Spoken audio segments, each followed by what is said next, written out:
नमस्कार, मैं सपना मध्येश और आप देख रहे हैं देश का दरबार न्यूज। आइए रुक करते हैं कुछ बड़ी खबरों की ओर।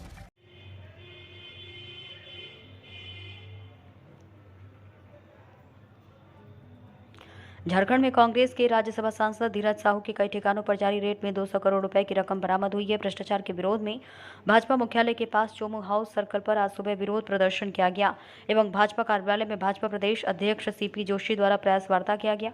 आज सुबह 11 बजे के आसपास सिविल लाइन्स विधानसभा क्षेत्र में भाजपा कार्यकर्ताओं ने सिविल लाइन्स विधानसभा क्षेत्र के विधायक गोपाल शर्मा की अगुवाई में 22 गोदाम क्रिस्टल मां पाम मॉल से रवाना होकर सर्किल पर प्रदर्शन किया।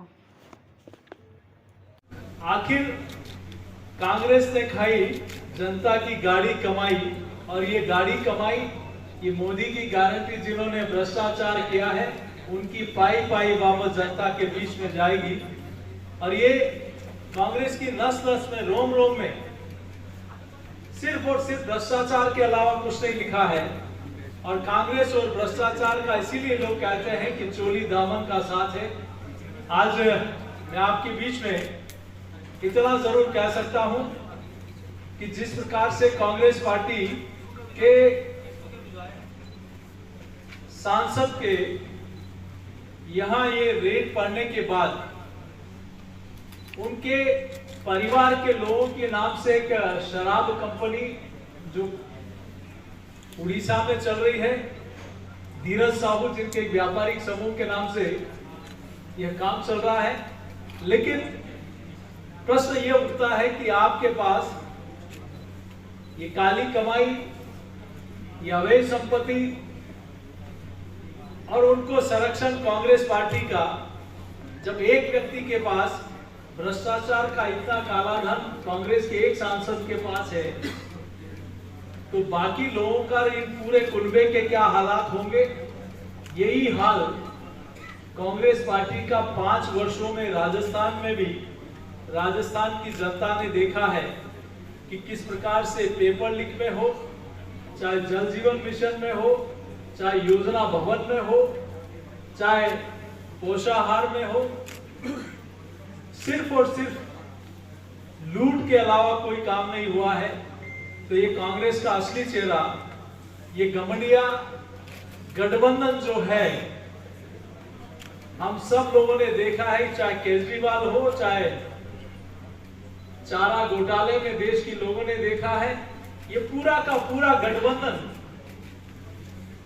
जिस मानसिकता के लोगों का है, जिन्होंने वर्षों से, चाहे क्षेत्रीय दल हो, चाहे कांग्रेस पार्टी हो, इन्होंने सिर्फ और सिर्फ भ्रष्टाचार करने के अलावा कोई काम नहीं किया।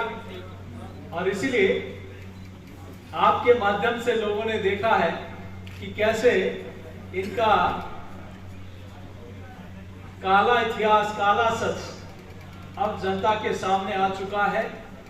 अशोक गहलोत जी के ओएसडी लोकेश शर्मा जी ने भी कहा कि इन्होंने 5 वर्ष में जो पाप किया है उस पाप को छुपाया है, अलाकमान से फरेब किया है, और हार के पीछे यही एक प्रमुख कारण है। तो मैं सोचता हूं अब राहुल गांधी जी और सोनिया गांधी जी और प्रियंका गांधी जी को, जिनका भी एक इतिहास है इस प्रकार के, सब लोगों ने देखा कि किस प्रकार से जमानत पर ये लोग हैं, किस प्रकार से जमीन को हड़पने का काम, गरीबों की लाखों बीघा जमीन हड़पने का काम किया है। तो आखिर क्यों नहीं इस विषय पर देश की जनता के सामने आकर अपना वक्तव्य दे। क्यों नहीं जिन्होंने गरीब के हक का पैसा अपनी अलमारियों की शानो शौकत बनाई, जिन्होंने गरीब को लूटा, उनके हक को लूटा, उसके बारे में क्यों नहीं कांग्रेस पार्टी और कांग्रेस पार्टी के नेता अपना वक्तव्य देते हैं। देश की जनता उनसे आज जवाब मांगती है। आज ये मोहब्बत की दुकान में नोटों का पहाड़ जो मिला है, आप ही लोगों के माध्यम से देश देख रहा है कि अभी भी काउंटिंग चल रही है। 210 करोड़ तो कल ही आप लोगों के माध्यम से जानकारी पाया, और अभी तक भी वो काउंटिंग चल रही है। तो आज इसी विषय को लेकर पार्टी ने भी पूरे प्रदेश में जिला मुख्यालय पर कांग्रेस का असली चेहरा दिखाने का पार्टी के माध्यम से हेजिटेशन हुआ था आप लोग के बीच में।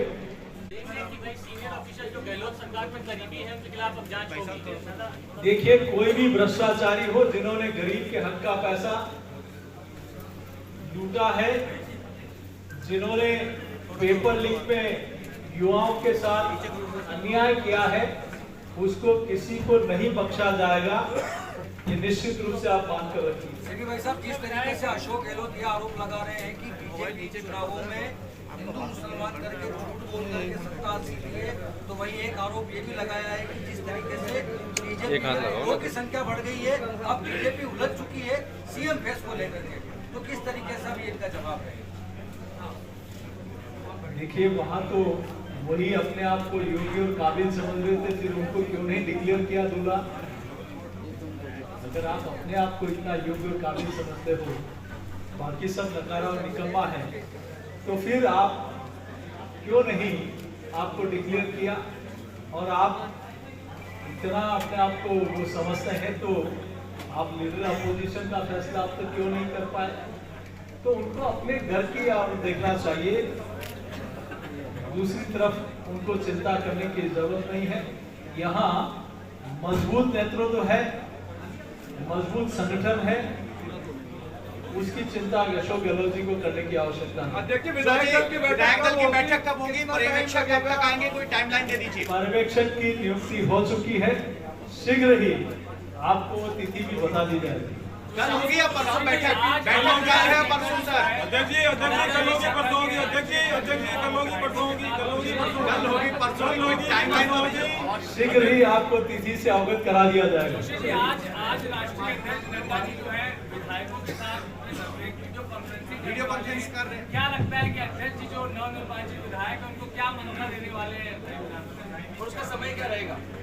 विकसित भारत संकल्प यात्रा और आगामी कार्यक्रमों को लेकर लगातार पार्टी की और नवनिर्वाचित विधायकों की, सांसदों की लगातार बैठकें चलती रहती है, तो इस संबंध में बैठक होगी। बीजेपी ने सरकार बनाते समय भ्रष्टाचार को महत्वपूर्ण बनाया था और जिन मंत्री अधिकारियों पर आरोप लगे थे, क्या आपकी कोई स्ट्रैटेजी बनाई है? कब से कार्रवाई शुरू? अरे अभी आपने सुना होगा, मैंने कहा कि भ्रष्टाचारी कोई भी हो, कितना भी बड़ा हो, जिसने गरीब के हक का पैसा लूटा है उसके एक हाथ लगाओ, इधर मत छोड़ना। Thank you.